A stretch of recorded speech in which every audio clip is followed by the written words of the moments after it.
Alright, hey there. Today we are looking at a new series I want to start called Hacking the Modes. Mode hacks. I don't know, we'll come up with the name. And I call it that because I want us to look at the modes in a far more practical way than we have been, or you have been, or I have been, and just to make it really practical and playable. So what we're going to do is start today with Mixolydian. I'm going to do a G Mixolydian, which is in the key of C. Just get a few things out of the way. The key of C. The fifth note of C is a G. So that means my Mixolydian mode, which is the fifth mode, starts from the G. I'm playing it over a G7 chord because the build-up of our G7 chord has a flat 7. The build-up of a Mixolydian mode has a flat 7. It's a major scale with a flat 7. Let's just take a look at that real quick. Okay, so I'll start with my G on 1, 2, 3, 4, 5, 6. A major 7 flattens here for the Mixolydian, finishes there on the G, which is why it's going to fit perfectly with our G7. Backing track I'm going to put with this today is simply just going to be a G, G7 with an F, and an F major 7. So chords 5 to 4 in the key of C, but centering around that G Mixolydian, so it's not going to feel or sound like the key of C. Our home chord, our home tone there is going to be coming back to that G, so it's going to feel a little bit ambiguous. That's why playing in the modes is a really good idea. But playing with this mode here, can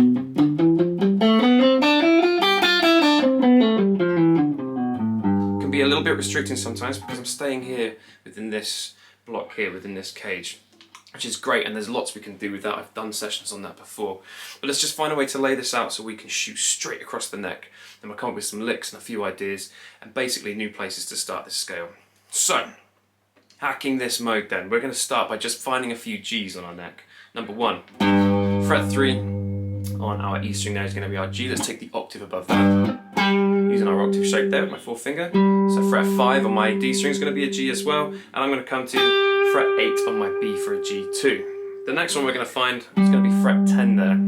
It's the same pitch as one we've used before, but it's going to lay out in a slightly different place. And then that's going to eventually take us right up to our G on top 15 there, and also right up on fret 20 there too. We're going to cover all that ground hopefully. It's quite a simple sequence because it's lots of repetition, but just dealing with that difference in interval between the G and the B string, and then we're golden. Alright, let's take a look at the shape we're going to use then. Starting with my G here, let's lay this scale out now. We're going to push it out of its original cage. Fingers here, I prefer to use fingers 1, 2 and 4 to stretch between frets 3, 5 and 7. I'm going to do that 3 times. Now you've noticed I've gone past that G there, so let's just work on that for a second. So we're going to go 1, 2, 3, 4, 5, 6, flat 7 there. On that flat 7, we're going to learn to slide our first finger to our next root, just like we pointed out earlier, G to G. So, fingering wise, let's go 1, 2, 4, 1, 2, 4, 1, slide in. One more time. Now I'm ready for my next G. I'm going to do exactly the same thing. I've got to account for that G to B interval that's going to change, so I shift up by 1 fret. First finger, 1, 2, 4, 1, 2, 4, shifting up by 1 fret, sliding into root. Let's try that one again as well, starting from our G on fret 5 there on the D string. 1, 2, 4, 1, 2, 4, first finger, sliding up to my G, and then you guessed it, from here, we've only got 2 strings left, so we're going to have to account for that. We're going to do exactly the same thing from this G here on fret 8 on our B. And I've run out of strings there. The next note I need to reach here is going to be an F, so I'm going to slide my first finger up to the F on fret 13. To my G, I like to just hang over to the A and meet back on that G there.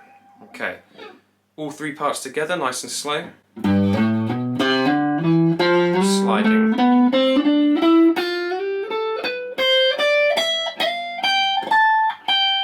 then I'm back to my G there. One more time.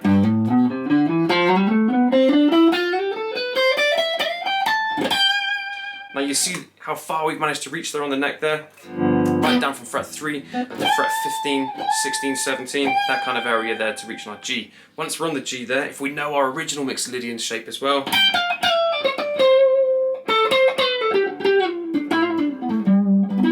start to play throughout that as well. Then I'm in a new zone there, but I've travelled up through it.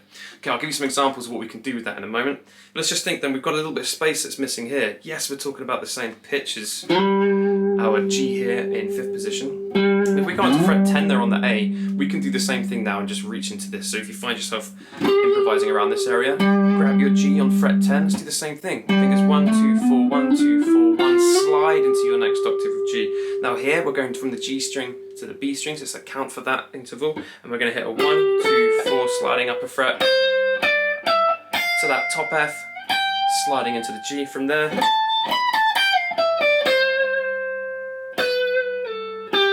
Come back and enjoy into the next one as well. Okay, there's so much you can do with this. Let's just run through that one more time here. Sliding up there, so I'm starting on fret 10 on my G, always sliding into root. Lovely. And down in my normal mode there.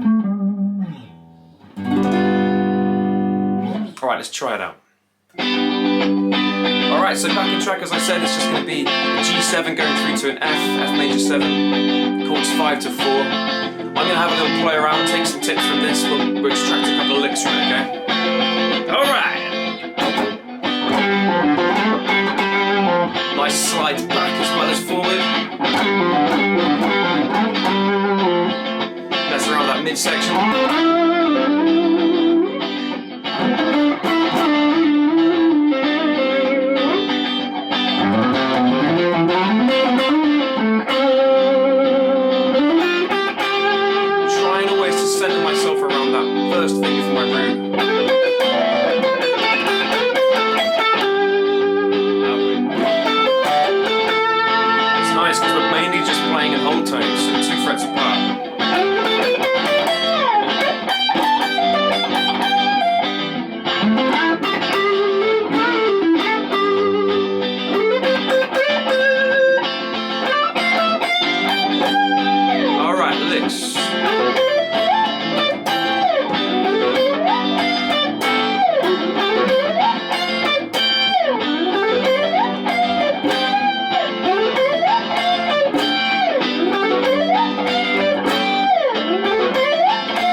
Take a look at that one a second.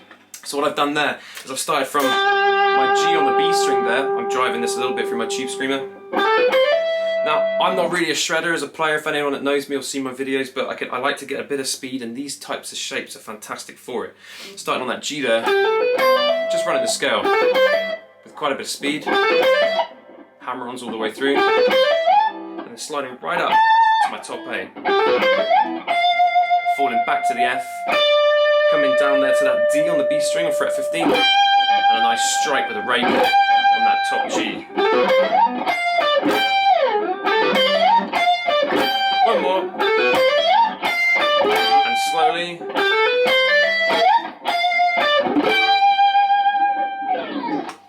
Cool. Alright, cool, so quick and snappy on that. I hope you can see how just by laying out that mode in a slightly different way, you can start to catch different lines and licks. I've given you one idea there for a lick, that high top end one. I'll tap that below. I'll chuck a backing track up, probably just the 2 chords with some drums on there to help you glide through it. Give it a go and just try to see the modes in a different way. Remember, what we're trying to do is just kind of hack in a little bit. So we can break out and actually start to play, because the modes just start to get a bit too technical otherwise. I'll try and make sure I do some hacking videos about all the other modes involved, and we'll start to look at some maybe the harmonic minor and the melodic minor modes as well. We'll start to get a bit jazzy with some of that. But yeah, have some fun with these lines. Let me know how you're getting on, and stay in touch. Hit the subscribe button if you haven't already. I'm Jake Meakin. Thank you very much.